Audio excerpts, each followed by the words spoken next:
পরিকাঠামো বাড়ছে মুর্শিদাবাদ মেডিকেলের নিউরো কার্ডিয়াক আর নেফ্রো বিভাগে 5 জন অভিজ্ঞ চিকিৎসক। এই 3 বিভাগ থেকে সবচেয়ে বেশি রেফার হয় বলে দাবি মুখ্যমন্ত্রীর। এছাড়াও ক্যাথ ল্যাব ডায়ালিসিস সেন্টার তৈরি হবে হাসপাতালে। প্রশাসনিক বৈঠকে ঘোষণা মুখ্যমন্ত্রী শুভেন্দু অধিকারীর।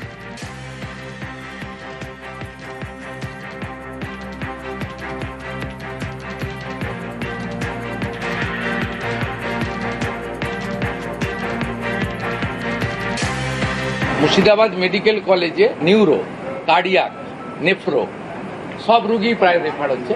5 জন সিনিয়র ডক্টর দিয়ে গেলাম, অধ্যাপক, অ্যাসিস্ট্যান্ট প্রফেসর লেভেলে, 20টা করে বেড, 4টে স্পেশালিস্ট নিউরোলজির ক্ষেত্রে, কার্ডিয়াকের ক্ষেত্রে। এছাড়াও ক্যাথ ল্যাব, আপনার ডায়ালিসিসের আরও 2টো ইউনিট বাড়ানো খুব চাপ হচ্ছে।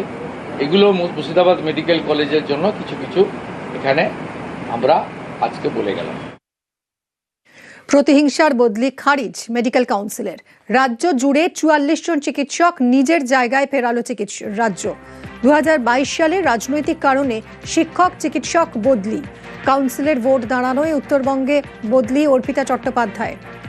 এসএসকেএম এর নেফ্রোলজি প্রধান ছিলেন অর্পিতা চট্টোপাধ্যায়।